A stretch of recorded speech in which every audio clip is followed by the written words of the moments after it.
could just take your seats, please, ladies and gentlemen, we could get underway, because I have this very large clock in front of me, which reminds me that our time, I think, will be well spent today, but we do have a lot to get through in such a fascinating topic, one that I think is particularly of interest to me and many others looking at the evolution of education. My name's Anne McElvoy. I'm Public Policy and Education Editor for The Economist. More importantly, though, I want to introduce you to our panel. To my immediate left, your right, His Excellency Remus Procopio, Minister of Education from Romania. Next to him is Anant Agarwal, President of edX from the USA. You will have heard, of course, of the signing of the edX deal with GEMS on sort of K-12 new technology, so we might hear a bit more about that in a minute. Next to Anant is John McCall MacBain, who's chairman of Pamoja in Switzerland. Pamoja capital, John, in Switzerland? And education.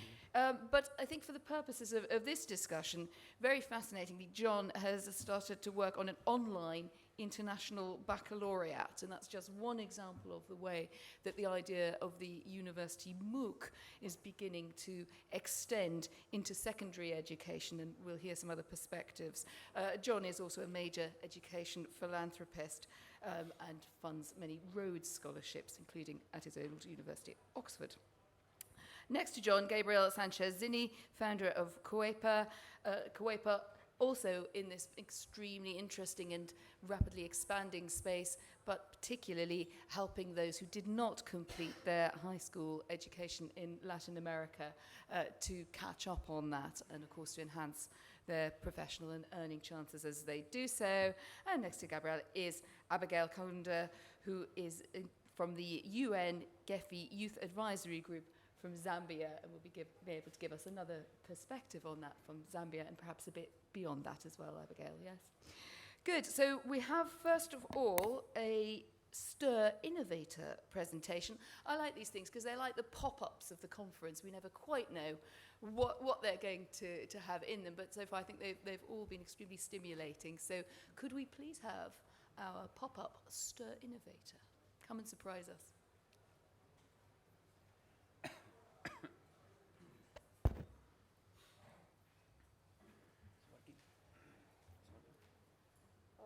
Good morning.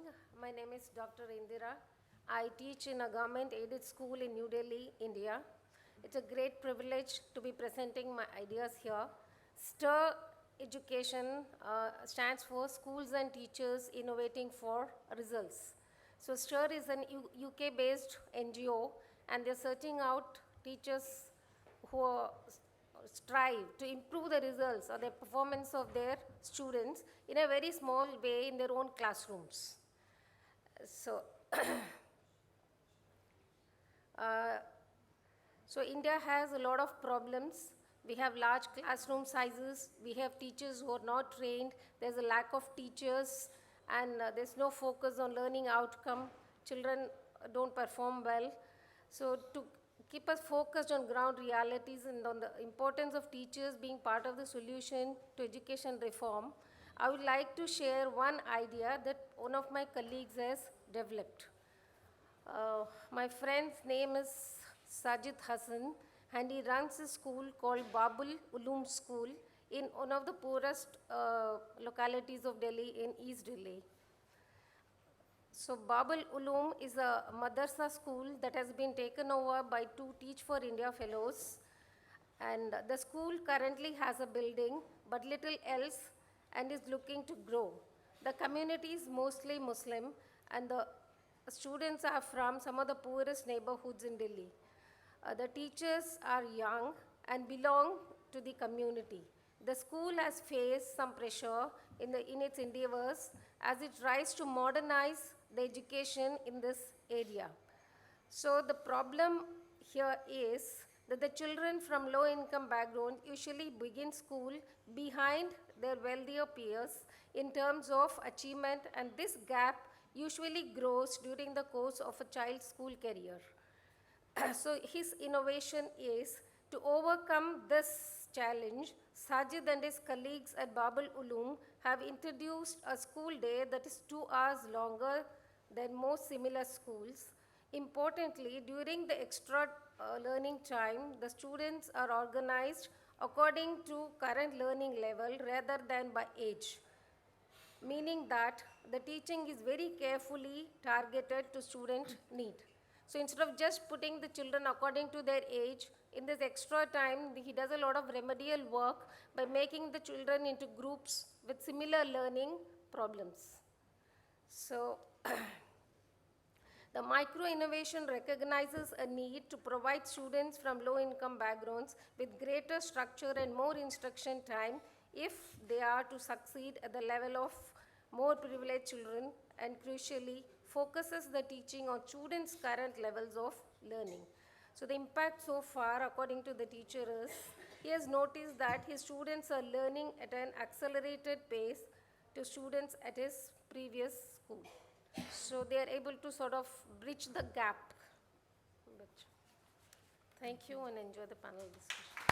Thank you. Thank you very much for that, and I'm sure we will touch on that area of appeal to low-income or struggling students as we go through our panel today. Well, our theme is From Bricks to Clicks, the impact of innovation in higher education on K-12. Many of you will be familiar with the debate about massive online open courses or MOOCs. Some may still be wondering if a MOOC is related to a MOA or indeed a SPOC, and the acronyms of education never fail to enthrall us as we try to unpack them. But I think perhaps fewer people are familiar with the idea that technology can make quite rapid and radical changes in the delivery of K-12 education. Our panel today, I think, have some people at the forefront of that. I think a very good basic question to bear in mind is really, what is the balance between that and what we have seen as traditional secondary and primary education? I know that some people have quite a fear of the idea of no child left untableted, to cite a New York Times piece, which raised a number of potential issues about it. But I think most of us here at this conference today are very excited by the potential of technology, both in cost saving, in widening access, and in simply doing things, or as the famous beer advert says, reaching the parts that other beers or other education cannot reach. In the context of children, of course, there are particular issues, and regulation is one of them. Which should come first, innovation or regulation? Well, these are some of the questions that I hope we'll hear from on the panel, but I suppose if we keep in mind perhaps panel a 10-year horizon, so that people aren't trying to tell us what's going to happen in 2070, by which point we've sort of lost a bit of interest in it. If you could just sort of tell us a bit about what you're doing now in your various fields, what you see as the most likely developments, and are we looking at a major challenge to existing ways of providing education in K-12, or simply the same thing just with posher iPads?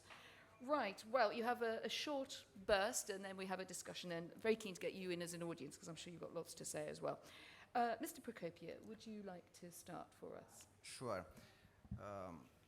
I think the main challenge that we have, and I speak about Romania, but somehow these challenges will be identified also in other countries. The main challenge is it's exactly embedded in the title of this session, the brick and the click at the same time. That means at the same time we have the past, the present, and the future in our schools. And when we talk about educational systems, we talk about millions of children, of pupils, we talk about hundreds of thousands of professors, classes, schools, and so on. And sometimes we are not talking about past and future being present at the same time in different locations.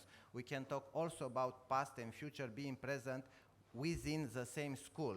And now I'm going to professors, because you can have a professor that is, let's say, from the older generation, not necessarily accustomed with new technologies, and you can have a 25 years old professor, from young generation, who implements already in the class different modern styles of education. Sure, the impact of higher education and the new technologies used in higher education will have an impact on pre-university, secondary, primary and secondary education. And there are different lines of action. One was already mentioned, through the new generations of professors. but also we are talking about the new kind of research. Don't forget the fact that the main research on educational topics are done in research institutes and in higher education. And also, there is another dimension that we are not going to, unfortunately, we don't talk too much about the new pedagogy. I went through teacher training program, and I know the principles of pedagogy was developed late 19th century, during 20th century. So we learn at the teacher training program about this kind of pedagogy. Where is the new pedagogy? The click pedagogy. So the role of higher education and of research institute on education is also to develop the new courses for the new generations of professors. Sure, topics are complex, large, and I hope we'll have the possibility to develop a little bit later. Thank you very much, and also for bringing up the P word, the pedagogy word. One of the most interesting debates, I think, about online learning being how much should teaching adapt to those new platforms. Next, Anant Agarwal is going to talk to us. He's president of edX. Anant is a first-generation innovator when it comes to education technology. I think we could safely call you one of the MOOC fathers, couldn't we? And that's particularly, of course, in his higher education space. Now expanding this into K-12. And I'd love to know from you how much you're going to take from the MOOC experience as we know it, or beginning to know it in universities, and how much it's different when it's bricks to clicks. Sure. So what's interesting is that we've seen the whole MOOC movement really apply in the higher education space. So at edX, as an example, we are an online learning destination where you can go today, and it's very easy to sign up, and you can take these free courses from some of the best universities in the world, whether it's Harvard and MIT or Tsinghua University from China. Most of the courses are higher ed courses, from university level courses, and we have about 2 million students from all over the world. What's interesting is that these students range from the ages of 8 to 95, and about 5% of our learners are high school students.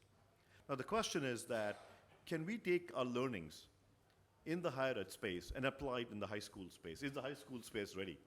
So let me start with a very quick anecdote about the high school space. My daughter is a first-year high school student. She's 14.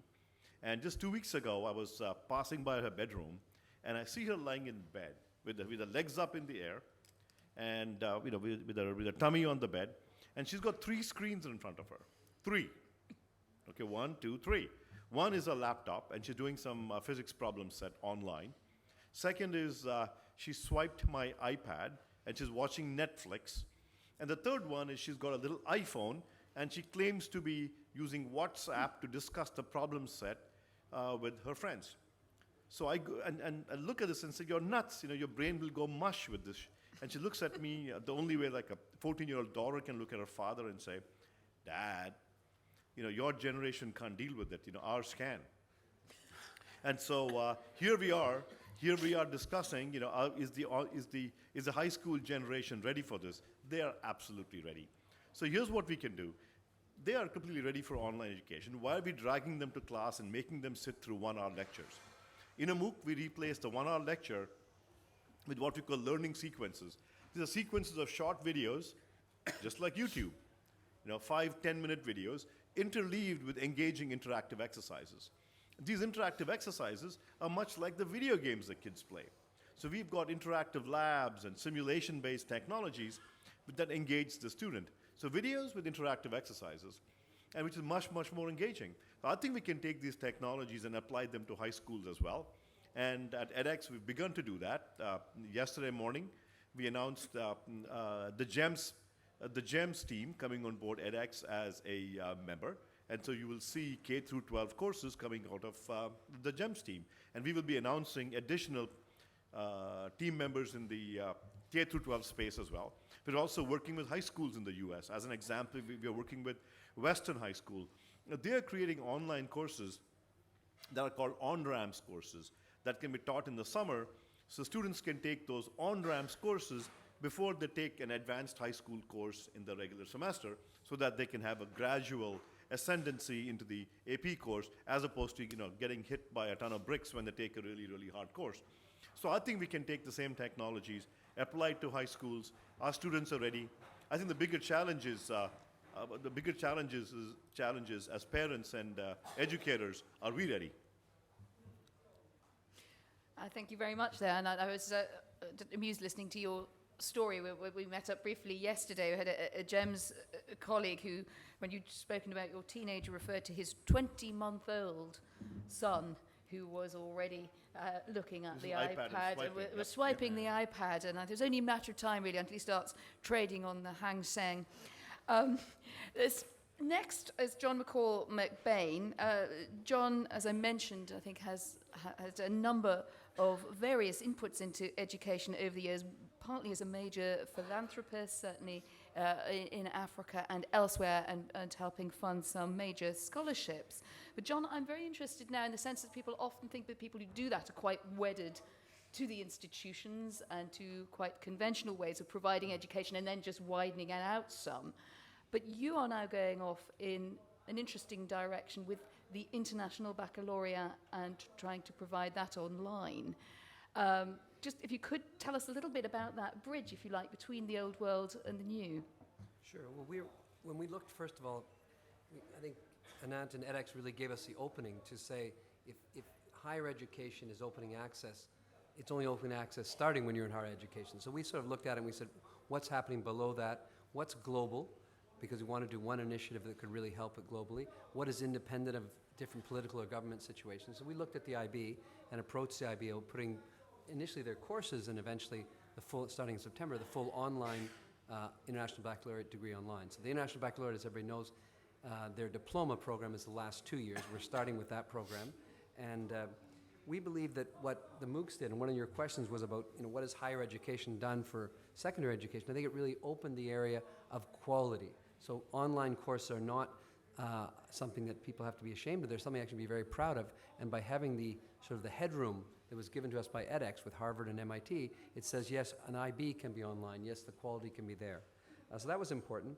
Secondly, when I was working with Anant, and we're hoping to become a contributing member as well of edX, I worked at one of my former alma maters, helping convince them to join edX, McGill University. And one of the reasons they joined is they said, look, we can also help our on-campus experience. And I think that idea links to what we can do with the secondary education to try to help not only the education of the student online directly, but also his work in the classroom.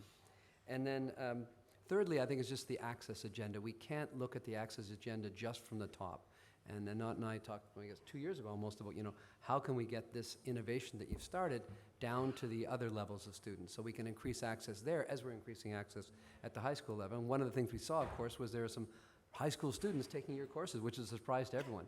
And 5% is a small number, but 5% of 2 million is a lot of, it's 100,000 students. So, there's also probably the largest high school in the world right now indirectly. So I think it's important to note that. The second question you asked about is what will be the differences and what do I see as the future of secondary education given these things? I think that one of the things I see is that it will still be teacher-led. I think that MOOCs, traditional MOOCs, as more when it started just really a video of a teacher, now is moving on to things like Anant mentioned, to interactivity, to games, to online labs. I think those will be very important. Interaction between students will be very important. It's really only at university, and only select universities in the world now, you're able to get students from around the world. We believe that with online education, even at the IB, our classroom of 20 or 30 students gets students from 10 different countries interacting. That's very good. And interacting with a teacher who may not be that, or probably not, isn't the nationality of their classroom, nor where they live. And that's very different. So it's bringing really international, different points of view right down to the secondary level, as some top universities in the world bring it at the educational, at the university level. As I said, I think a second difference will be a much larger mixture of things. It will not just be, I think it will be less pure videoed lectures for the secondary school, be much more interaction and a mixture of, as I said, things like labs, etc.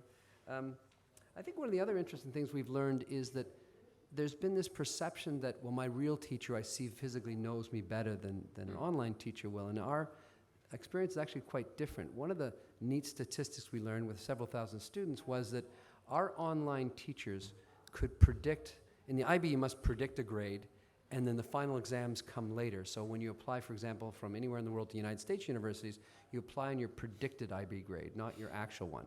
And what's very interesting is that so schools, even very noted IB schools, will predict a grade, and their grade predictions aren't as accurate as you'd think. Whereas of our several thousand students, we found that our grades out of a grade of 7 was off by an average of less than 0.1%. So that continuous interaction with the students, continuous evaluation that online allowed us to do, got us much more accurate knowledge of where our students really are. So I don't know if our students or our teachers know themselves better, but we know their level of learning much better than even a face-to-face teacher every day would, which was interesting. And I guess on the last question on regulation, I think regulation is very interesting.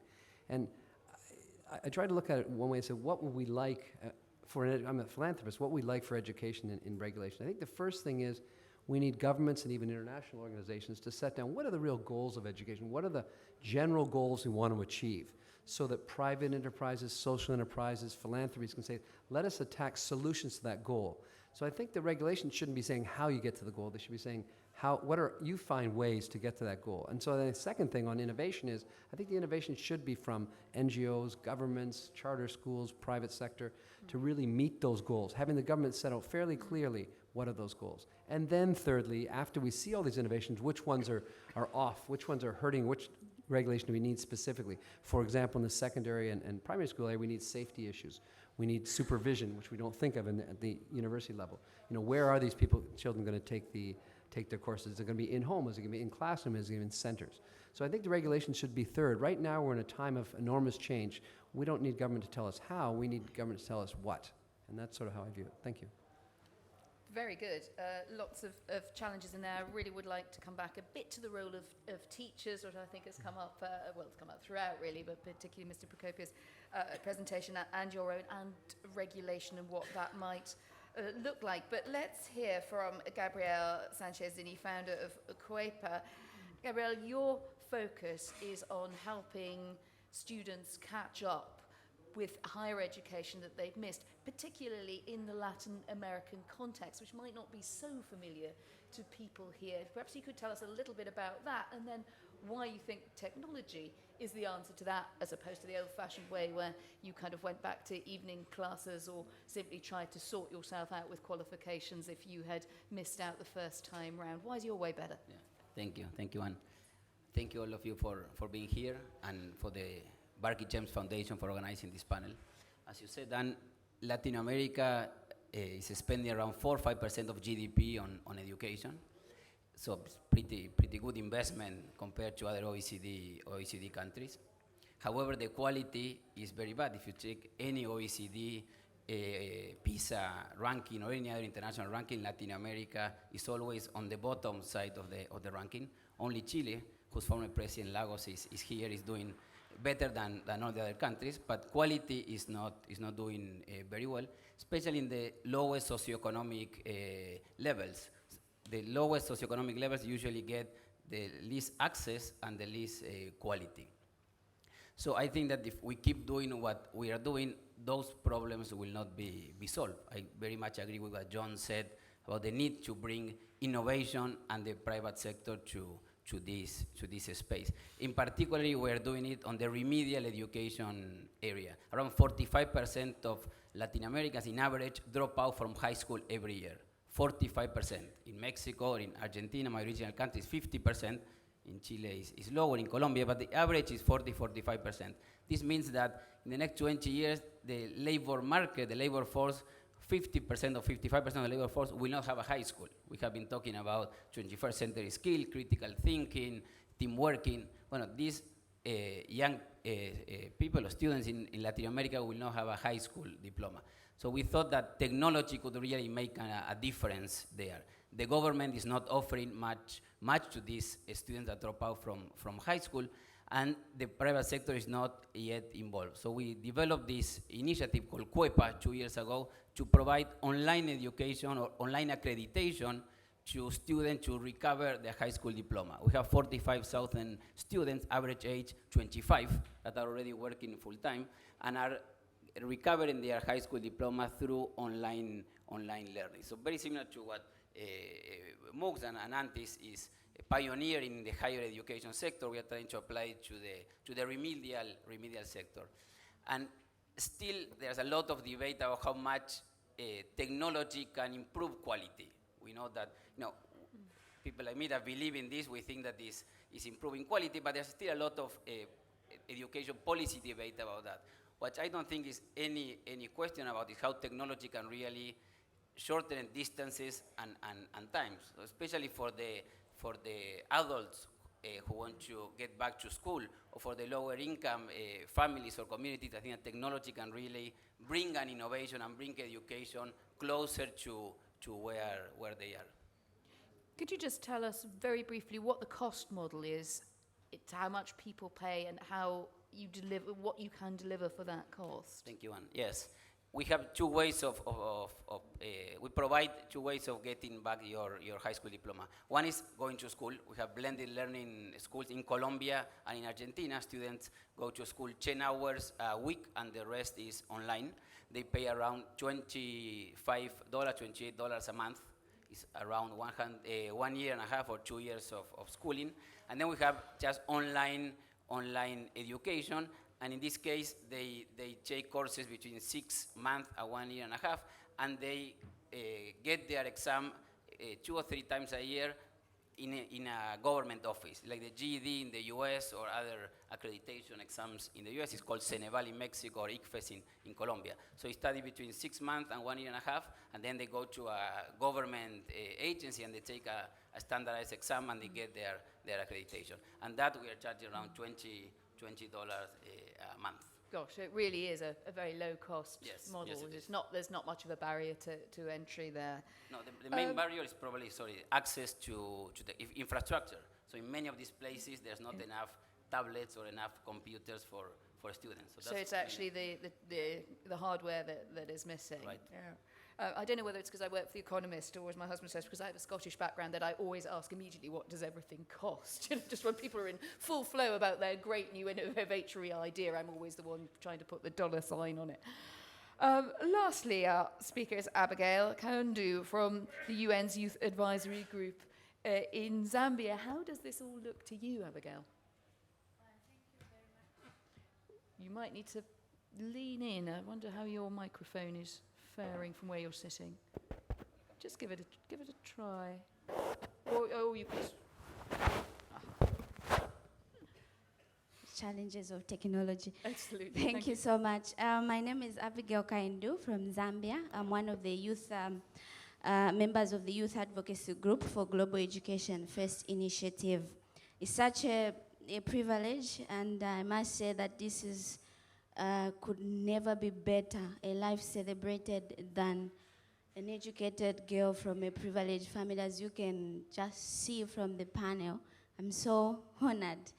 I remember the days when education and my dream of being educated was a far-fetched dream, because the road to school was getting longer each day, not only in the distance perspective, because I used to walk 7 kilometers a day to school, but also in my emotions, because I was worried who was going to pay for my school-going costs.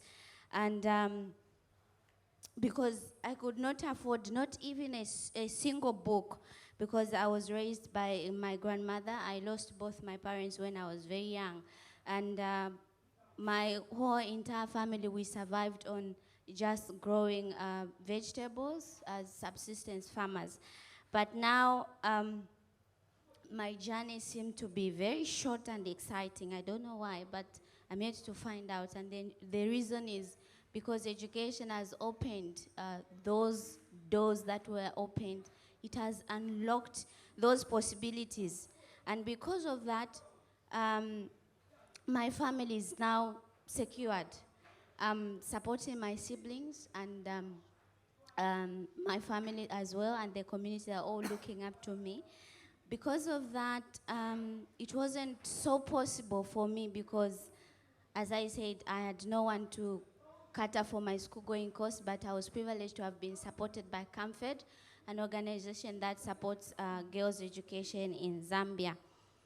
And education has given me proper and real identity. I tell you, this is the tag that no intelligence that exists on this earth will ever remove from me. So now, let me challenge all of us here. How would you want your legacy to be remembered? Whatever the answer is, but I want you to remember 3 things. Number 1, education is the seed of motivation and inspiration. In my village, I'm the only girl who went to secondary school, finished secondary school, and went to college, and has seen the world today, including Dubai. And so to me, the girls that are looking up to me, they have seen what education can do in someone's life, especially a girl from underprivileged home. And because they have seen, so they have believed. For them, seeing is believing. If you came to my village and start talking about education, they will just be looking at you. But now they have seen someone whom they grew up together with, they suffered together with, but has been transformed due to education. So my number 2 takeover is the pride of every nation on earth lies in its educated generation. If you don't have an educated generation, your nation will be costly because you have a generation that is not educated. And lastly, education is the only seed that has got multiplication effect. You can imagine my generation, how they will live, because they won't take the road that I took for me to be here today. Thank you so much. Thank you very much for that, Abigail. Absolutely inspiring story. Every time I hear of a child walking 7 kilometres just to school, I store it up for when I go home so that I can beat up my teenagers with even more moral authority. But really, you know, what a very touching story. And congratulations to Abigail for struggling on womanfully against a background of a sporadic motivational speech, which keeps coming through the screens, possibly more distracting for the panel than you.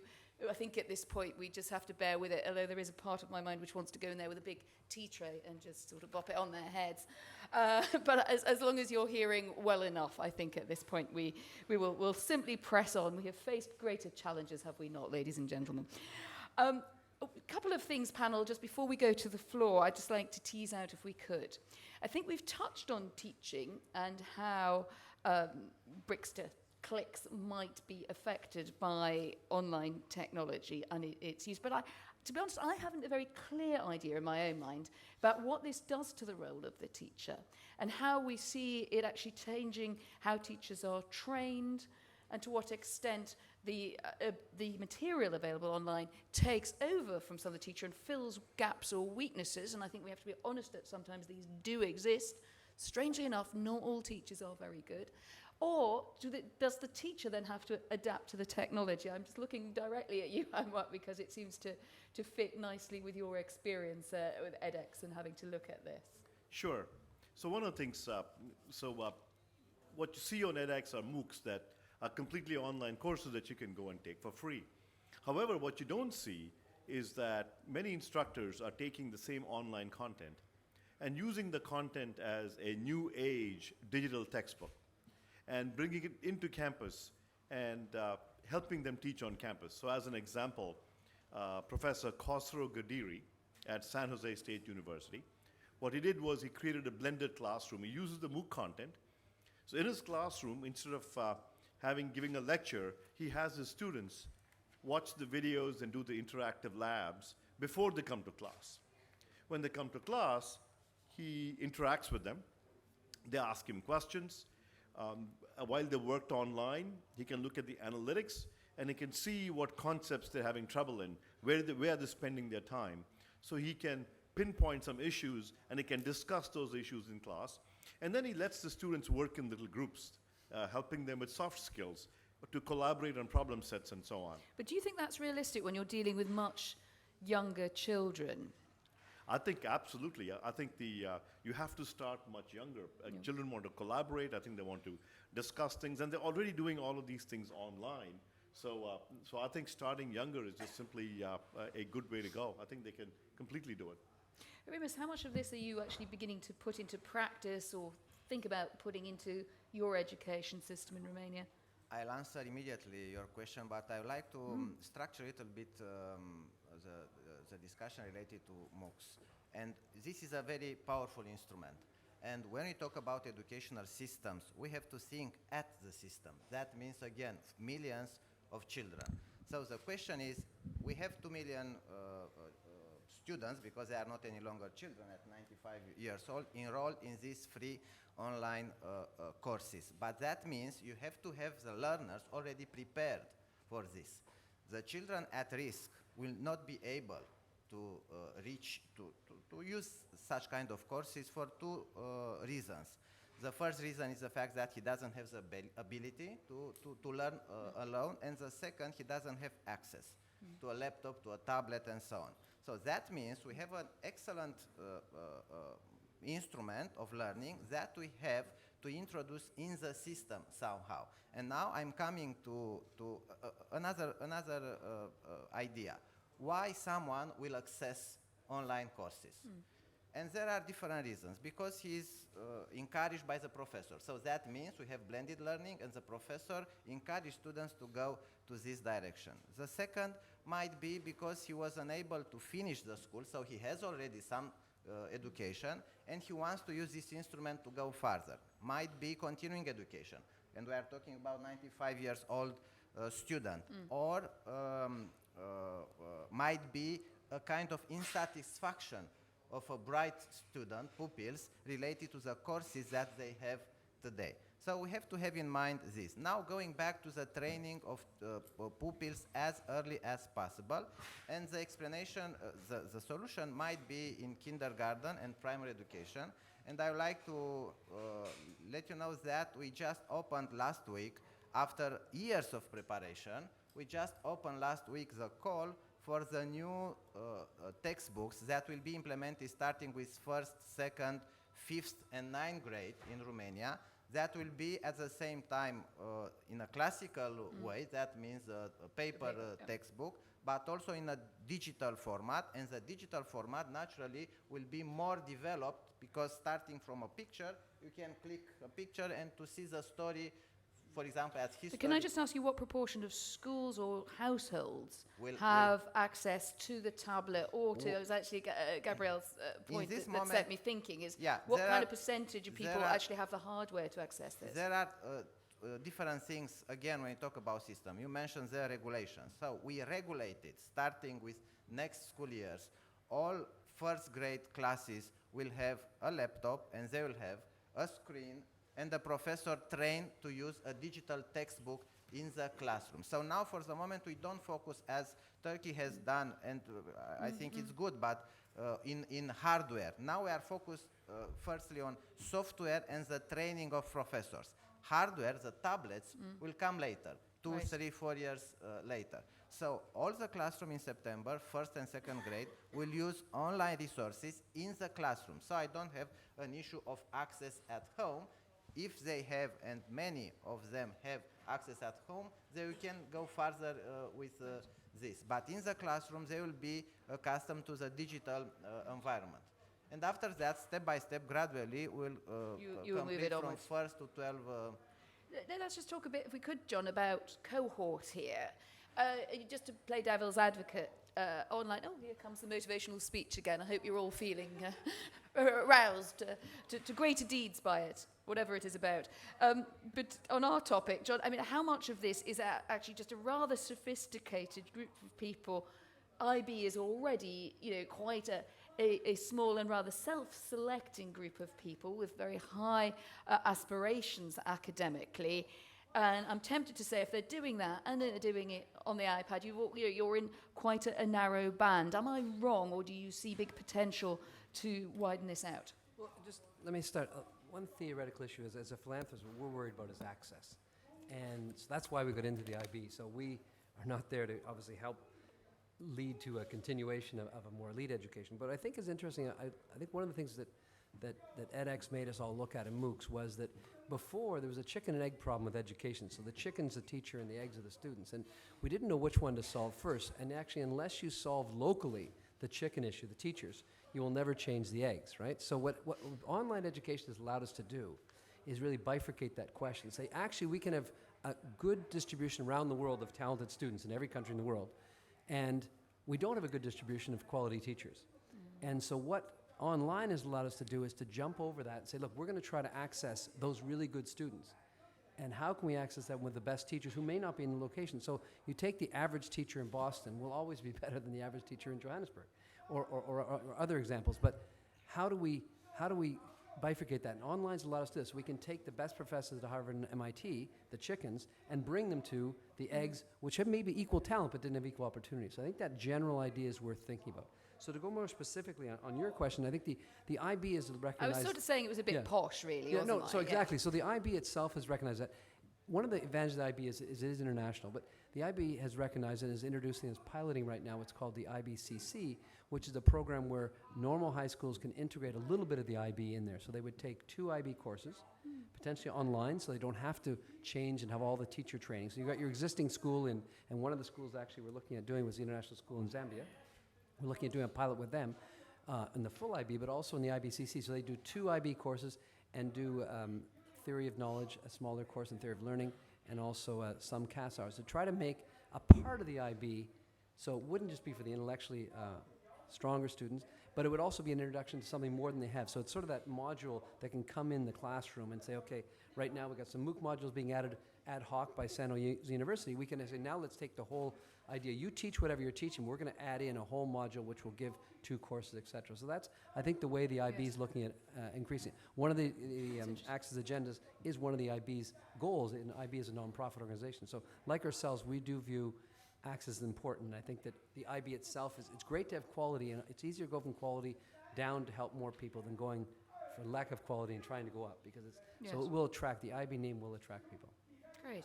Gabrielle, just your point, or indeed anything else that you'd like to throw into the debate, but about the problem then of making sure that people who are in most need have the hardware. Some people might say, you've simply moved the problem of access one notch in a way, you've technologized it. You've said, well, here are a group of people, we can help those who can have access to online technology, but I don't know, particularly in your context of the countries you work in, what kind of percentage of the population is that, particularly as you're interested in remedial help for those who've missed out first time round? One might guess that they're people who often don't have a lot of opportunities to grab hold of developments in education. Right. Now, the digital divide is still a challenge in Latin America. Almost every single government in Latin America is investing in infrastructure, in more computers, more laptops, more internet. So that is being solved little by little. I think that's well. But for the population we are trying to address, many already have technology, but for sure they didn't have the opportunity to go back to high school. So many have the technology. Yeah, many have the technology, many have in their offices. We partner with companies, for example, where workers can study in their So you working use the place. workplace as that kind of gateway to pull that's people in. exactly right. So they might not do it at their homes because they don't have technology, but they're doing it at their workplace or in government-owned centers where they can, community centers where they can study. So they have that possibility to go there. And related a little bit to the other point of teachers, I think that the good thing of many of these new technologies is that they provide a much more adaptive learning methodology. So I'm not sure if you are in primary education, I guess you need much more social skills and much more interaction with a real teacher. But if you are 25 years old, 28, 30, 32, you want to study much more at your own pace and your own rhythm and at your own interest. You know much more if you are good in mathematics or in science. So teachers are much more a coach, a guide in that age than the one that is providing the real education. So there, I think technology. You've got a lot less incentive to misbehave, really, haven't you, and sort of throw things at the teacher. Yeah, I think so. And you have a much more incentive to study at your own pace. I suspect it's also more broadly true, but if the audience have felt this in their spheres, that people often say, I wish I could have had the teaching now that was offered to me then, or even the beginnings of opportunities. And we tend to sort of blame our younger selves when, in a way, you take away that excuse, Right. don't you? We could all go back and do the things we should have done more thoroughly. Abigail, Yes. in the context of what you described, of people who have difficulty accessing education, does this sound like a realistic solution to some of those problems that you've experienced and I'm sure you've continued to follow, or not? Yes, thank you very much. I'll bring in my personal experience with technology when I was at secondary school. One, we didn't have access to technology, and secondly, we didn't have professional teachers to teach us in technology. So it was difficult for me when I went to college. I found everything was about technology. So it had to take me some more months, which could have been less if technology was introduced at the school that I was schooling. So for me, the challenge we should tackle is how do we balance up the link between the technology that exists in urban areas and the technology that is in the rural areas, because you must know that 75% of my population in my country, there are people in the rural areas, and those are the ones that do not know anything about education, about technology, and anything. So the question is, how do we close up that link between rural and the urban areas? Quick word on that, John, because I know you've done a lot of work in an African context. I mean, it sounds almost unrealistic to say, here the answer is available to you through iPad. I think two things. Number one is the rural and urban divide is also in the developed world. My wife is a farmer's daughter, and when she looks back at her high school education versus some kids. You might be a bit off mic there, Sorry. John. Just I think the divide between rural and urban is not only a developing world one, it's also a developed world one. So again, some of the chickens, some of the key teachers want to live in urban areas, and so we're getting a disconnect there in some of the rural education, both in the developed and developing world. On the developing world side, I was encouraged by the work you're doing, which is it doesn't, versus the challenge of teaching all the teachers to that high level in the country versus providing drop-in centers by the government, after work programs, which is a better use of a building when it's empty all in the evening. Instead, students are studying there. I think those are really good ways. And technology, not that expensive now. We've seen different programs on both. The iPad prices are going down. We've got Kindle prices going down. We've got internet access becoming more and more available, sometimes through mobile. So I think that if there's a concerted effort by the government in that area of technology, both getting the networks but also the hardware, that might be a cheaper way than trying to teach the whole network of teachers in that existing country, or a mixture thereof. Yeah. Oh, interesting. Right, that's a very good point in which to go to the audience. Bricks, clicks, questions, doubts, challenges, all welcome. If you could just pop your hand in there. We might take a couple of questions together just so that we get through. I'll take the lady first there. If you just keep your hand up for the microphone, please, and then the gentleman at the front. Thank you. Just introduce yourself. Thank you for offering me the opportunity. Thank you. My name is Samira Islam. I'm very much into higher education. Just like Gail, I'm the first woman in my country, Saudi Arabia, to have any degree from the primary school to the PhDs.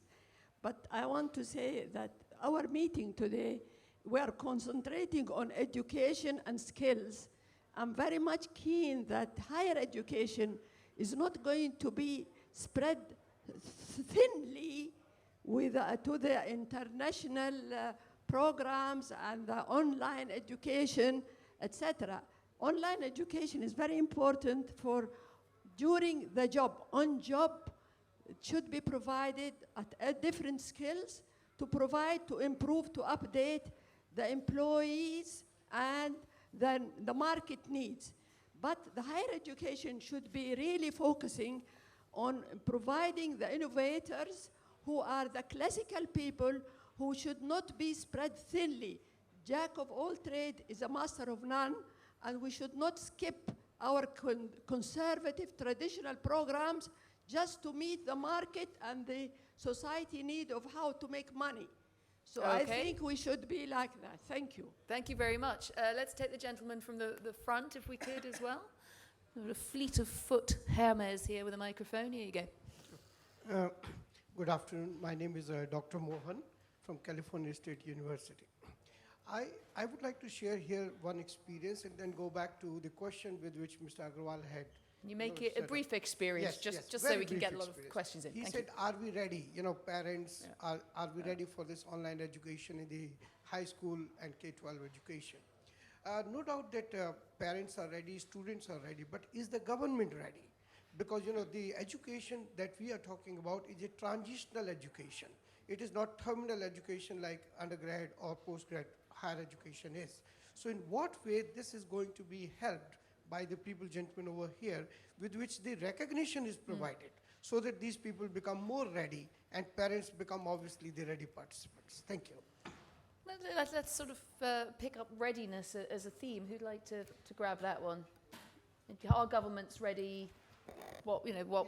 Yeah, I mean, I think that was the nub of your point, wasn't it? It's a very, very good one that you can have. Yes, Gabrielle, go on, take it away. Thank you very much for your comment. I think that brings us back to what John was saying about innovation and regulation. And what you see is that government is less ready to regulate, let's say, these innovations that we are outside the government. In many countries in Latin America, the online education sector is not even regulated yet. So you cannot have an online school. Not that you can have a bad one or a good one. You cannot have one in several countries. So I think that the government needs to catch up to regulate this sector and guarantee quality. That's important because, again, the private sector needs to be in this space. At the end of the day, it's a public good. You need to be regulated. But I think that also the government should be faster in let other players or other stakeholders or other innovators get involved. So they should be faster granting permits. They should be faster granting accreditation. I think the government has a lot to say, especially in the sector where I'm working, in the remedial education sector. It will be hard to bring more innovation if the government doesn't allow it to do. It took me around 2 years to get a permit in Colombia to provide a high school diploma for 40% of the population that doesn't have a high school diploma. So there's a clear need in Colombia for this, and it took me 2 years of going every week to the government to ask for this. So I think the government needs to catch up and get more involved in this because are problems that are impacting their own population, their economic development, their poverty levels, etc. And it's a theme we heard a lot through the conference. Government should be more responsive. They should crack on with changes, public-private sector partnerships much faster. How do you see this K-12 technology? How do you think governments will respond to it on the whole? Frankly, I think, we always use the government as a favorite whipping boy for our own failings sometimes. And I think in this particular situation, I think the students are ready. I think the governments are ready. If you look at the governments, although for the wrong reason, but they're ready. So if you look at, you're from the California State University system, Governor Jerry Brown. India is an example. So, Governor Jerry Brown or in California or the various governments, they're all ready. And the reason they're ready is for cost reasons. Obama has indicated that universities go innovate, make something happen, do something. The status quo doesn't work. So governments are ready. I think the real challenge here is us. I'm a professor, so I can crack professor jokes, but you don't do that. So I think we instructors are not ready, and universities are not ready. I think a change in universities and schools is glacial, and that is the challenge. So I think we need to adapt, and we need to move. The governments are ready, students are ready. Let's get a couple of extra questions in. I know, you see, it's typical. 5 minutes before the end, everyone gets enthusiastic. Loads of hands at the back. Let's take 2 or 3 questions, and then we can give the panel a blast at as many of them as you feel you could absorb in one go. Yes. Hi. I recently read an article. It was in a Boston paper about a Harvard professor who asked his students in the classroom to not ask questions during the class in order to record for an edX online course. And so I guess this raised the question of, are we going to be compromising, in-person education in order to cater to, reaching sort of wider markets online? And it just, it was an interesting question. It's a very interesting question. Let's have another one to go with it.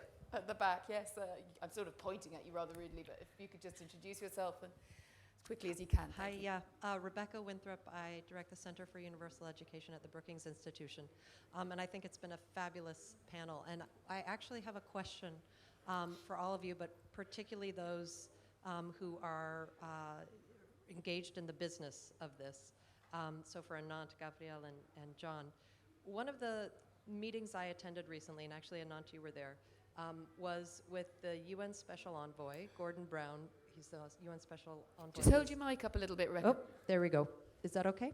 That's Yeah. It's like a nightclub quality now. Yeah. I could start dancing.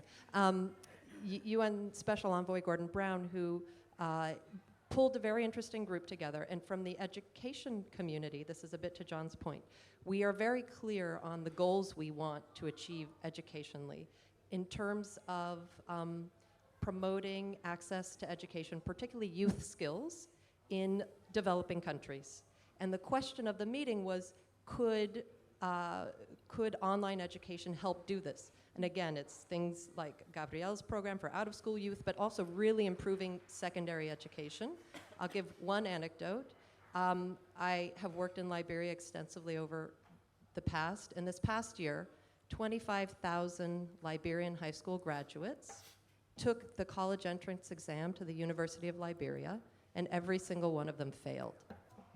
So this, we know, so I think John's point was great, like set the what. This is the what.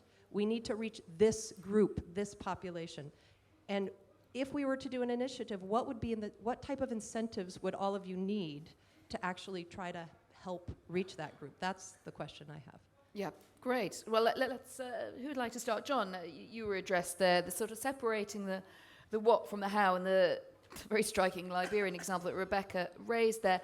Also that, point that I've heard raised a lot also about the MOOC. What happens to the in-person experience?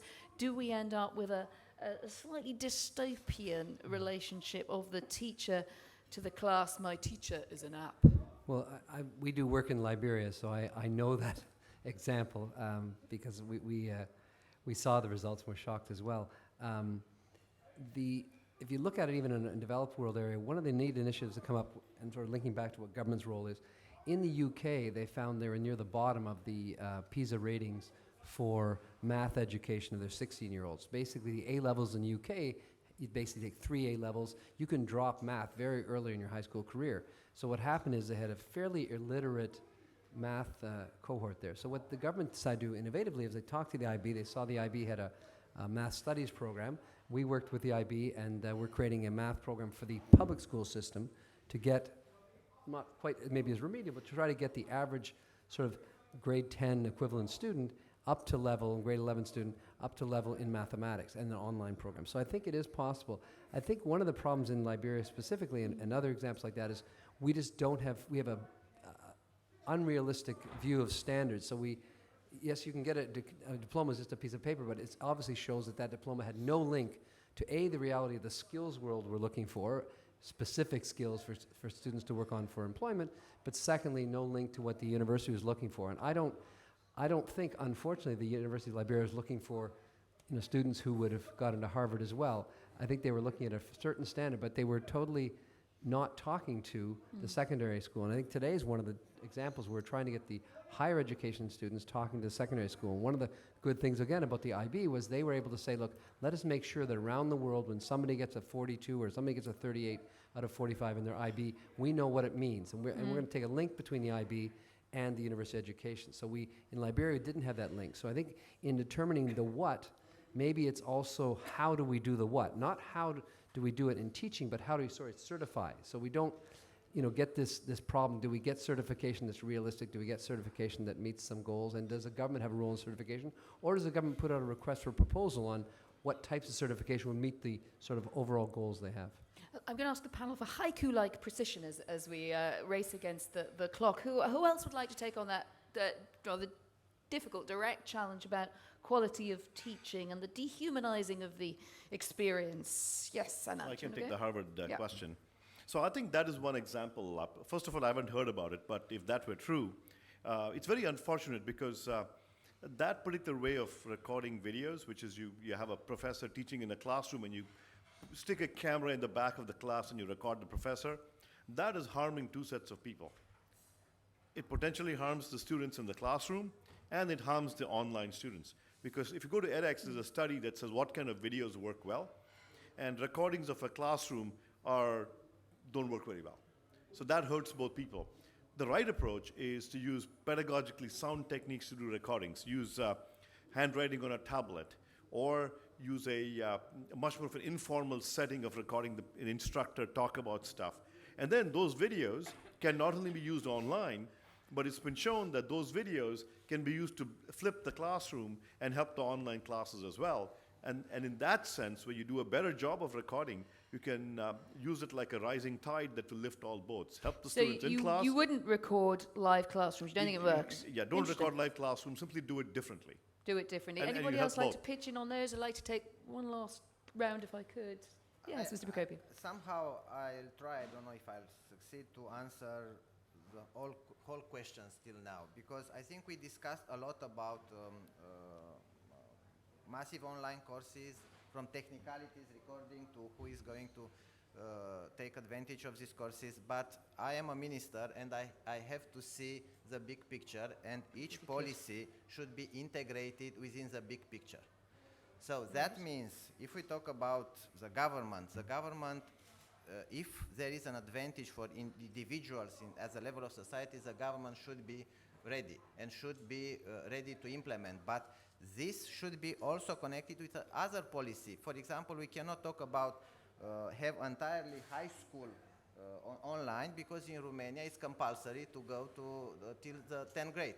So that means it will be a conflict. Oh. So the idea to promote high school online should be connected with other policies at the level of the country. I'm probably going to have to draw you to a close. Is that all right?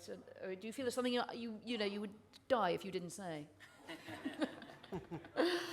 Because I would just like to very quickly get. I never die No, but if I don't say something. Save it for 15 seconds. Is there any really burning question, right to topic, that we feel we should have, or should we just have a very closing prediction from our panel? Should we just do that, because everyone's looking a bit hungry? And anyway, we're about to be defeated by the fifth round of the motivational karate session, or whatever's happening back there. I'm going to go around the panel once, very briefly, if you could, really briefly, your prediction. What do you think will change fastest in K-12 using the new technologies that we have before us? Abigail, do you have a little thought to end with? Don't worry if you haven't, we can easily move on. Oh, you're waiting for microphones, sorry. So we've got this whole technology thing sorted up here. Yes, so in the few Very years, briefly, if you could. Yes, few years to come, I think we have more digital learning, but I understand that face-to-face will still run side by side with digital learning. Yeah. So you'd like a mixture of both. Gabrielle, your field, 10 years' time, we had you back. What do you think will be different?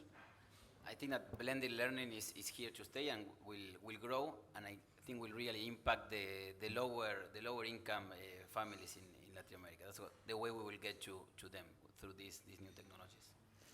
John, in a decade, how many more of us will be doing IB online, or will you be, by then you'll be moved on to something else, won't you?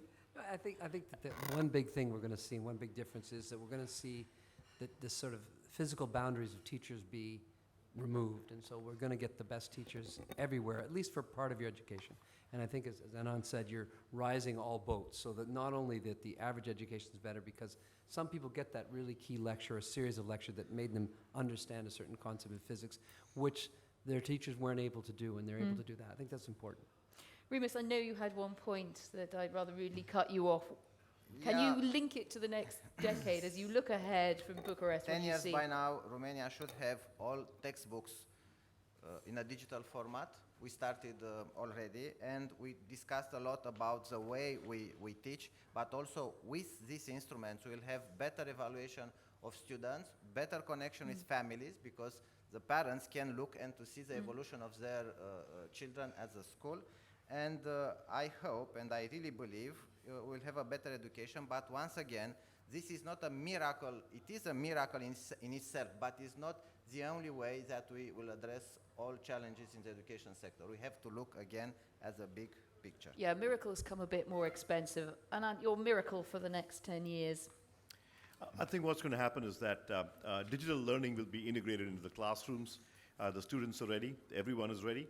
And what that will do is that it will create an unbundled form of education where today, if you're a teacher, you have to be expert in the subject, expert with the students. Here, you can have content coming from one place.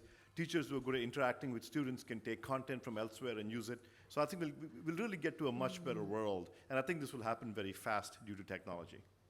Well, thank you very much to you, the audience there, for your very stimulating questions. But most of all, to our panel, I think we've begun to draw back the curtain on the developments that we might see in the use of bricks, clicks, K-12 radically changing, and perhaps also that democratizing power that's been spoken about a lot for universities, but how very encouraging to see that with the right handling and clever thinking about how we go ahead with it in our various countries, that there are many hurdles, I think, that might be removed to education. Thank you very much, particularly to Abigail, from telling us a bit from personal experience what that is like.